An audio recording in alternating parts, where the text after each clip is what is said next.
I came into this world not with a cheer, but a burden. My mother, Elizabeth, wasn't ready for me, or maybe she just never wanted to be. It's hard to tell the difference when you're the unwanted one.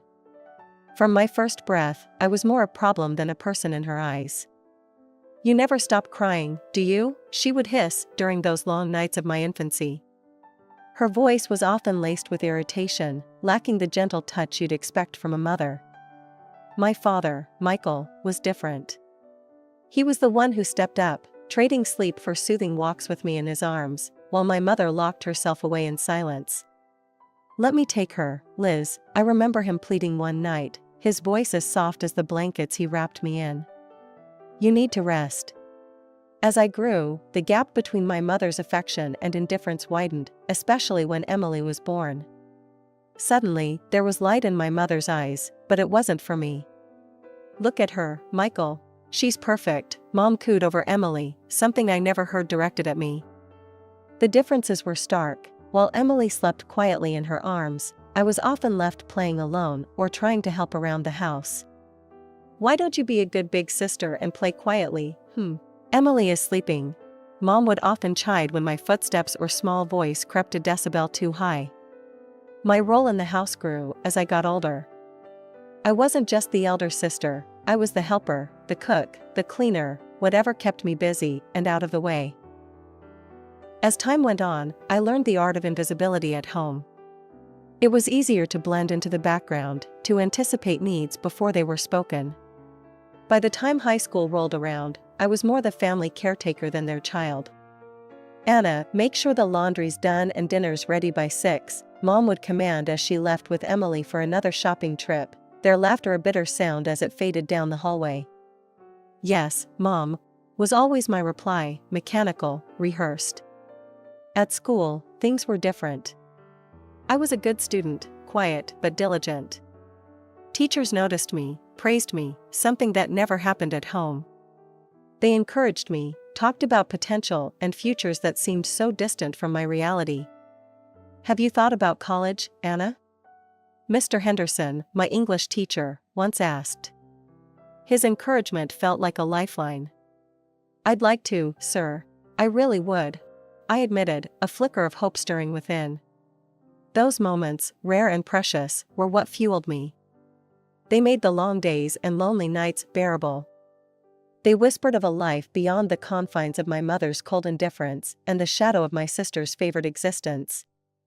A life where maybe, just maybe, I could be seen for who I was, not just for what I could do for others. By the time I graduated high school, I had my plan all mapped out. It wasn't anything fancy, just a simple escape from a home that felt more like a prison.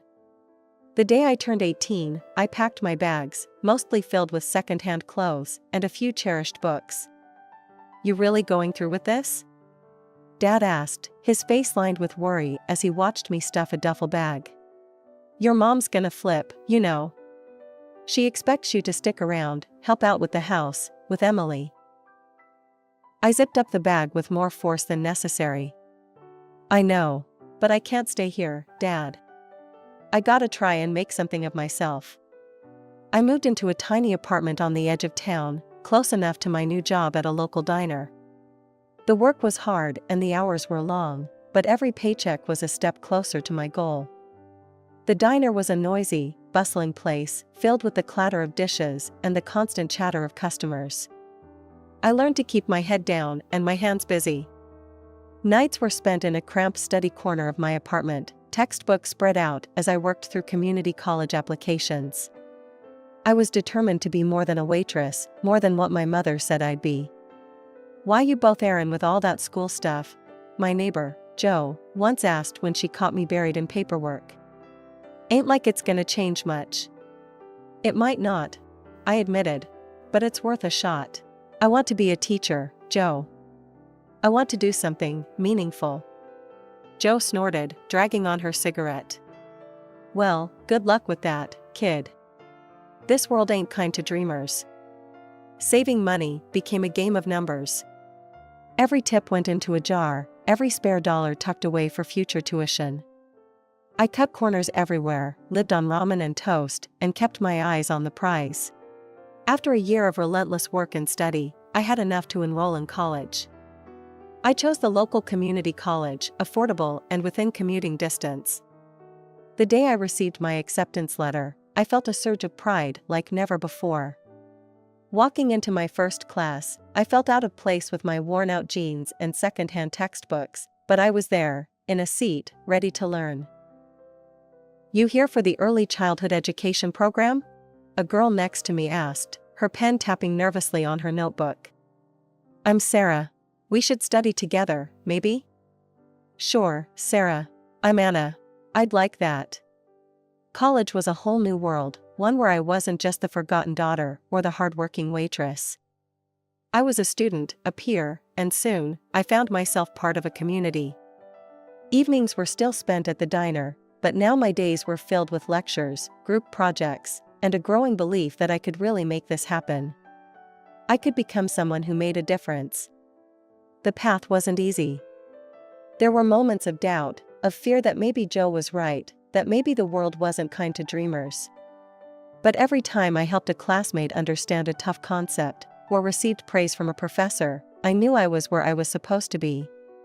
By the time my second year of college rolled around, I was deep into my studies and working the evening shift at the diner.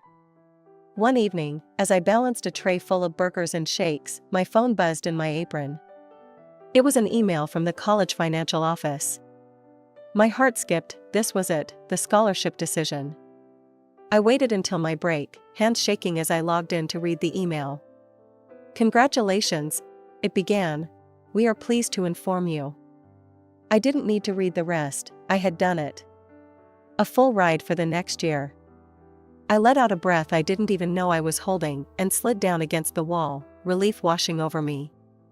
The following weeks flew by in a blur of exams and late-night shifts.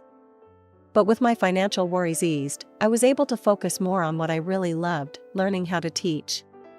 As the semester ended, I started applying for teaching positions, each application sent with a mix of hope and nerves. One afternoon, while I was setting up for a job fair, my old classmate, Sarah, bumped into me. "Listen, are you still looking for a job? My aunt's school is looking for a new primary teacher. You should totally apply." I followed up on Sarah's tip and landed an interview. The night before, I practiced answers to possible questions in front of my mirror, determined to come off as confident and competent. The principal, Mr. Davis, was a stern-looking man who softened a bit as we talked. "Why do you want to work with children?" he asked, peering at me over his glasses. "Because I believe every child deserves a champion, an adult who will never give up on them, who understands the power of connection and insists they become the best they can possibly be." I walked out of there feeling like I had just won my second scholarship. A week later, I got the call. I was in. I was going to be a teacher. After years of working tirelessly as a teacher and constantly hitting the books at night to stay ahead, I decided it was high time to invest in a proper laptop. Walking into the tech store, I was more than a little out of my element. Rows of shiny, high-tech gadgets lined the walls, each one promising the world. I must have looked lost because a guy with a friendly smile and a name tag that read Tom approached me. "Need some help finding something?" he asked, his tone friendly.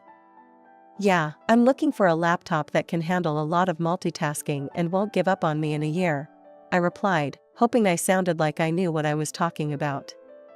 Tom nodded, showing me a few models and explaining the specs in a way that didn't go right over my head. "This one here would be perfect for what you need, and it's within budget." As he rang up the sale, he gave a casual, "You know, you seem really into your work. If you ever need tech advice, or any advice, really, here's my number."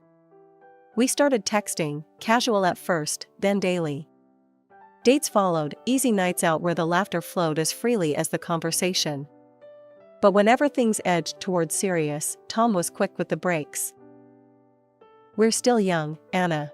There's no rush," he'd say, every time I hinted at something deeper.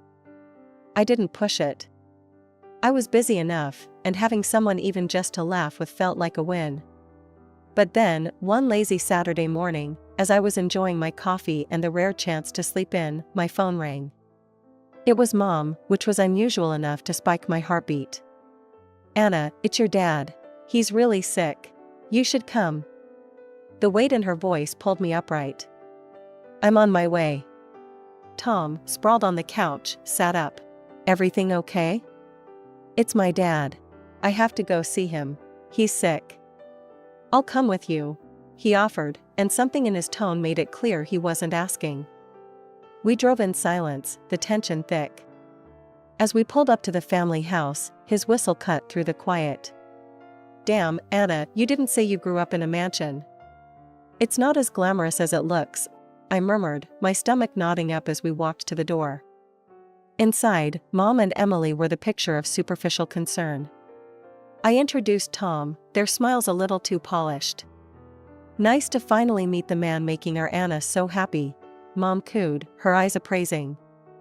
"We were just talking about the future," Emily chimed in, eyeing Tom like a new accessory she might like to try. I barely listened, my focus on getting to Dad. He was propped up in bed, looking so frail it knocked the breath from me. "Anna, my girl," he rasped as I approached. "I'm sorry for everything." Tears stung my eyes, but I managed a smile. "It's okay, Dad. I'm here now." "I should have been stronger. Should have stood up for you more," he continued, each word labored. We talked a little more until he drifted off, tired from the effort. I kissed his forehead and joined the others at dinner, Tom in tow. The conversation at the table turned quickly to money, inheritances, things that seemed so trivial with Dad's room just upstairs. "Your father's made some smart investments," Mom was saying, her voice light, almost excited. "It should keep us comfortable." "Yeah, I've been looking at trips to Europe," Emily added, like she was picking out items from a catalog. Tom listened, nodding along, but I felt sick. "Shouldn't we focus on Dad's health first?" I interjected, unable to keep the edge from my voice. "Oh, Anna, always so dramatic," Emily sighed. "We have to be practical about the future." I wanted to argue, to scream that they were talking about Dad like he was already gone. But I bit my tongue, the words tasting like bile. We drove back to my place, the city lights blurring past as I let the distance from that house, from those people, slowly help me breathe easier. Coming back from that unsettling dinner at my parents' place, Tom seemed more contemplative than usual. We'd barely closed the door to my apartment when he turned to me, his expression serious. "Anna, I've been thinking a lot lately," he began, running a hand through his hair. "Marry me, Anna." The proposal was as unexpected as a thunderclap in clear skies. "What? Tom, where is this coming from?" "I know it's sudden," he admitted, stepping closer. "But today, seeing everything. I just know I want to be there for you, for good. We don't need anything big, just us, together." His words, sincere and raw, cut through the confusion. I loved him, that much was clear. And maybe, just maybe, he was the solid thing I could hold on to. "Okay, yes," I said, the decision feeling right despite the chaos of my thoughts. We didn't wait. The very next week, we stood together at City Hall, exchanging simple vows in a quiet room. No frills, no grand speeches, just a promise to each other. But even the warmth of new marriage couldn't shield me from the concern for my father. His health was deteriorating, each visit painting a starker picture than the last. One afternoon, as I sat beside his bed, holding his hand while he dozed, he stirred and looked at me with a clarity that had become rare. "Anna," he murmured, squeezing my hand. "When I'm gone, there'll be something for you. A surprise." I brushed his hair back from his forehead, smiling to ease his worries. "Dad, don't talk like that.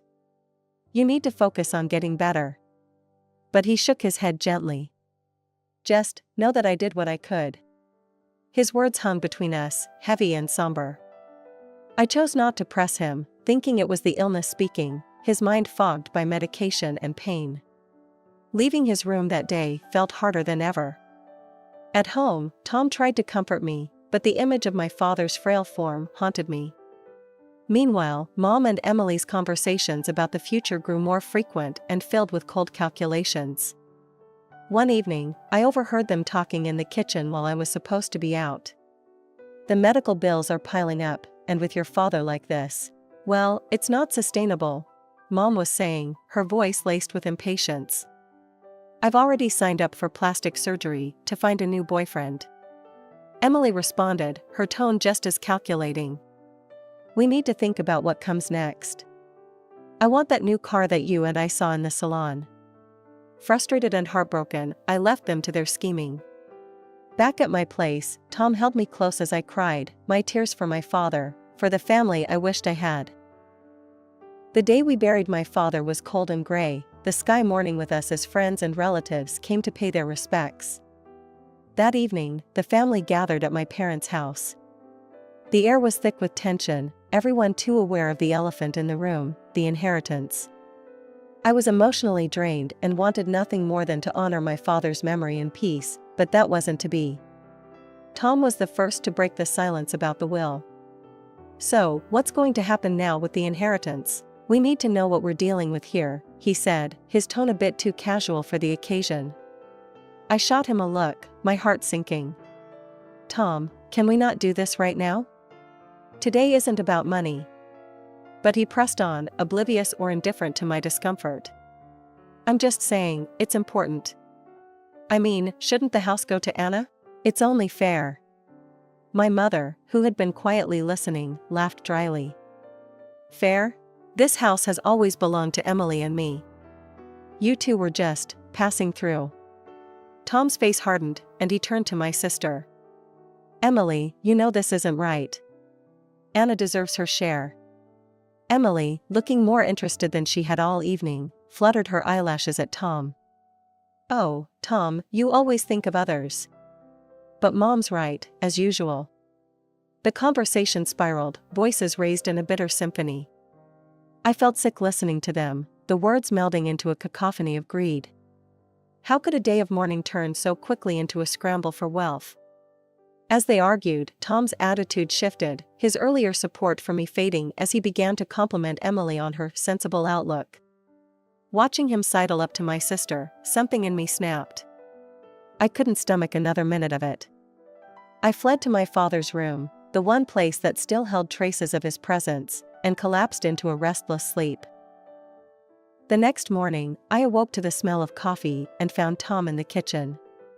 His expression was grave, a stark contrast to the light banter of just days before. Anna, we need to talk, he began, avoiding my gaze. I'm in love with Emily. I think she and I have a future together. The room spun a little, his declaration landing like a physical blow. You're what? Tom, are you serious? Before he could answer, I called Emily and Mom to join us.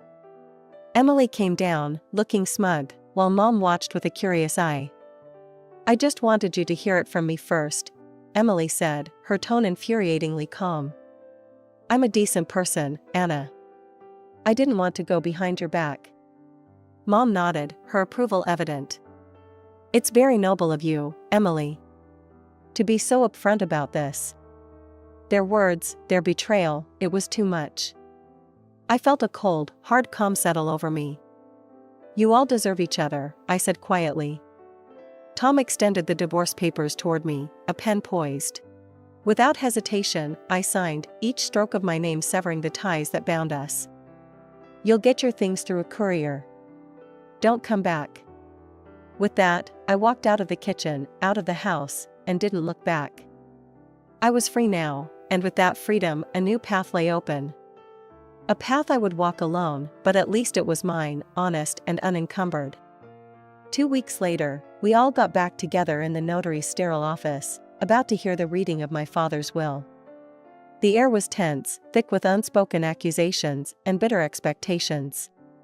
Mom and Emily were chatting in hushed, anxious tones, while Tom looked uncomfortable, shifting in his seat next to Emily.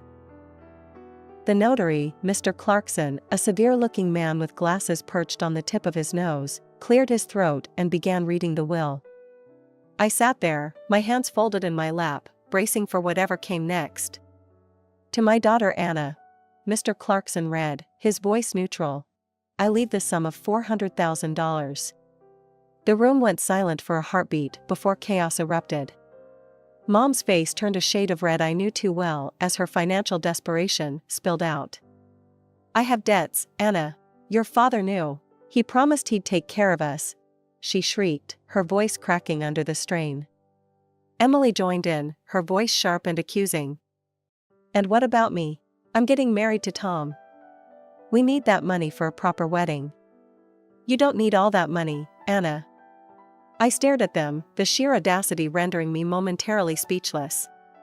Tom, meanwhile, tried to play the affection card, stepping toward me with open arms.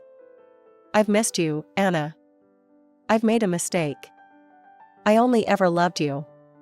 Before he could reach me, Emily yanked him back by the shirt, her eyes wide with betrayal. "Tom, what are you doing?" He tried to wriggle free from her grasp, but Emily's grip was tight, her nails practically digging into his skin. "Enough," Mr. Clarkson's voice boomed through the room, louder than I'd ever heard. "If you cannot behave in a civilized manner, I will have to ask you to leave. And if necessary, I will call the police." The threat of authority seemed to pierce through the chaos, bringing a sudden, sullen silence to the room. Mom and Emily, with crocodile tears streaming down their faces, turned to me once more. "Anna, please," my mother begged, her voice softening to a manipulative whisper. "Think of your family." Emily, still clinging to Tom, echoed her plea. "We're your family, Anna. Don't we mean anything to you?" Looking at them, at their false tears and desperate faces, something inside me hardened. These were not the actions of a family, they were the actions of vultures dressed in familiar skins. "No," I said firmly, my voice steady, despite the shaking of my hands. "This money is what Dad wanted me to have. He knew I would use it wisely, not squander it on debts or lavish weddings." Tom, Emily, and Mom stared back, a mixture of shock and indignation written across their faces. "You'll regret this, Anna. You won't be happy with this money," Mom hissed as I turned to leave. "Maybe," I replied, pausing at the door. "But I'd rather find that out on my own, without any of you." As I stepped into the sunlight, the cool air felt like the first breath of a new life, one where I was no longer bound by the toxic ties of those who shared my blood but not my values. I used the money to open a small private kindergarten. It was something I'd dreamed of, a place where children could feel loved and valued, the way I wished I had felt growing up. The process wasn't easy. There were permits to obtain, a property to renovate, curriculums to design, and staff to hire. But every step felt right. I named it Bright Beginnings, a nod to the new start it represented for me and the children we would serve. Business was good, better than I had hoped. Parents loved our approach, and word of mouth spread. Soon, we were at full capacity, and I began planning an expansion. One day, while reviewing blueprints with my assistant, Jenny, my phone buzzed with an update from a name I hadn't seen in a while, Rachel, a mutual acquaintance of my family. "Hey Anna, thought you should know, your mom and Emily sold the house. They had to move out of town, ended up in a small place. Not much left after settling their debts," she texted. I stared at the screen for a long moment. "Thanks for the update, Rachel," I typed back, a mix of emotions swirling through me. As the days turned into weeks, Bright Beginnings grew not just in size, but in reputation. It was during this busy time that Tom reappeared, as unexpectedly as he had exited my life. I was returning from a meeting when I found him standing outside my apartment, a huge bouquet in his hands and that same charming smile plastered on his face. "Anna, hey. I've been thinking about you," he said as I approached, trying to hand me the flowers. I stopped short, my keys in my hand, an incredulous laugh escaping me. "Really, Tom? After everything, you think flowers will fix it? Come on, Anna. I made a mistake. Can we talk?" His voice was coaxing, his smile faltering just a bit. I looked at him, really looked at him, and all I saw was the same selfishness, the same opportunism. "No, Tom. We can't. There's nothing for you here." He lingered for a moment, the smile finally slipping off his face as he realized I was serious. Then, with nowhere left to push, he turned and left, the discarded flowers lying wilted by my doorstep. The next few months flew by. Bright Beginnings became not just a daycare but a cornerstone of the community. We hosted family events, workshops for parents, and continued to expand our services. As I watched the children play in the newly added outdoor play area, their laughter ringing clear and true, I felt a sense of accomplishment and peace. I had built something lasting, something meaningful.